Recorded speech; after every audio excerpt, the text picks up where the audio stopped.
Comme dans bien des domaines, la Belgique n'a pas à rougir de ses créateurs. C'est valable pour la décoration également. Nous comptons quelques belles enseignes chez nous. Parmi eux, il y a Mary's Corner. Depuis 25 ans, cette maison dessine et fabrique des meubles selon des traditions ancestrales. Carcassiers, garnisseurs, tapissiers, tout le monde travaille selon la tradition. Vous allez le voir, c'est assez exceptionnel. Il y a 25 ans, Marie-Laetitia Ziguilo créait ses premiers meubles dans son garage, fondant ainsi Mary's Corner. Très vite, sa marque rencontre le succès et s'impose comme une référence prestigieuse pour tous les amoureux de la déco. C'est dans la boutique de la rue de Namur à Bruxelles que nous retrouvons Laetitia au milieu d'un univers qui lui ressemble. C'est quoi avant tout l'esprit de Mary's Corner? Simple, élégant, confortable, les mêmes matières, essayer de respecter le plus possible la planète dans la mesure du possible. Et voilà, c'est un peu ça mon esprit. Serge est là depuis 2 ans maintenant. Oui, 2-3 ans. Aux commandes. Oui, aux commandes. Et donc, et Philippe est là depuis 10 ans. Oui, pratiquement 10 ans. Oui, pratiquement 10 ans. Donc, je crois qu'ils s'occuperont bien de mon bébé. J'espère. Je leur souhaite en tout cas.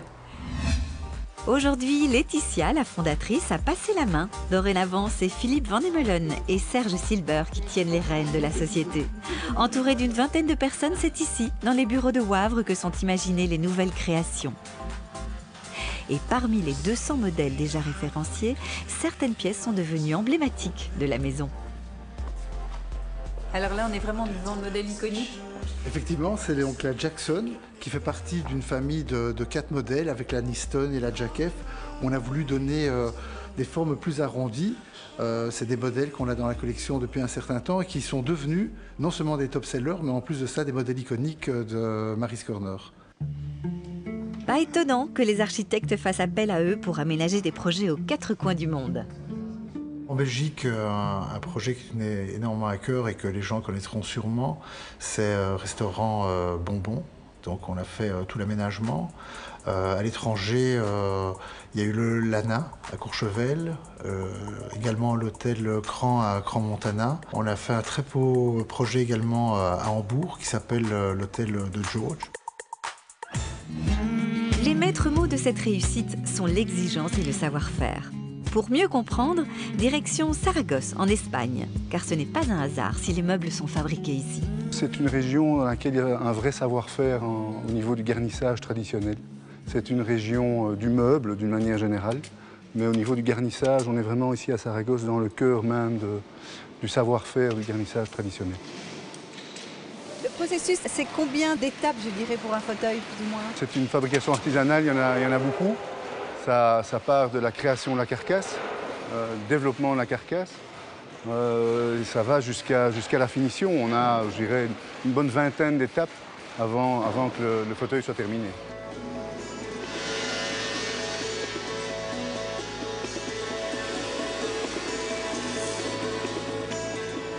Tout part d'un croquis, et après le croquis, on vient ici, chez notre carcassier, pour développer le modèle avec lui, puisque tout se fait pièce par pièce. Alors la particularité ici, c'est que la carcasse est faite également de manière totalement artisanale, avec tonneau et mortaise, donc sans vis, vraiment à l'ancienne, ce qui permet d'avoir une stabilité, une solidité dans la carcasse. Toutes les opérations sont manuelles, que ce soit le vernissage des pieds, l'assemblage, le sanglage, l'ajustement du tissu, tout est fait à la main. Et on est un peu dans la haute couture du meuble, on peut dire ça comme ça. On a tout ce qui est tissu et placement de tissu. Et c'est à ce niveau-là, je pense que notre métier est assez comparable à celui de la mode, puisque c'est là qu'on ajuste parfaitement le tissu au modèle. Et c'est une étape très, très, très importante et c'est ce qui nous caractérise peut-être d'une fabrication industrielle. Parmi les techniques traditionnelles, celle du capitonnage, un travail long et fastidieux. Dans un premier temps, on fait des trous dans la mousse selon un patronage bien précis. Une fois que ces trous sont faits, eh bien, à la main de nouveau, on tire les boutons pour pouvoir les fixer derrière. Il y a un ajustement des plis qui se fait. Et puis on retire encore une fois bien sur les boutons pour bien les fixer. Ça demande une expertise, ça demande de la force physique aussi, parce que honnêtement, c'est assez fatigant. Et quand on sait qu'ils font ça à 35 degrés, c'est pas spécialement évident. Mais voilà, José est vraiment spécialisé dans le capitonnage, il fait ça depuis des années et il fait ça magnifiquement bien. Philippe passe une grande partie de son temps à Saragosse pour diriger l'usine.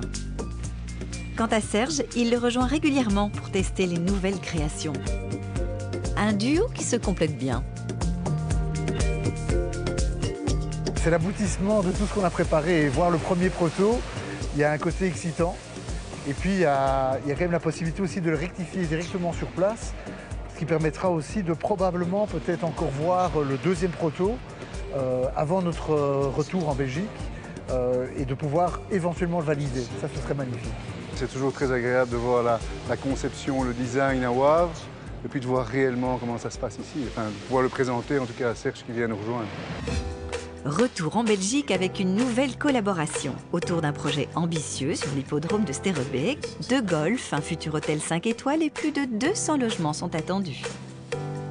Le style de Mary's Corner, c'est un style contemporain qu'on veut vraiment intégrer dans le projet, dans tout le projet. Et comme le clubhouse est la première phase, c'est ce qu'on a déjà réalisé. Et pour le reste, il y a l'hôtel et il y a aussi les appartements de haut standing où Mary's Corner peut vraiment être une plus-value. Et oui, un artisanat haute couture qui a trouvé un nouvel écrin à sa hauteur.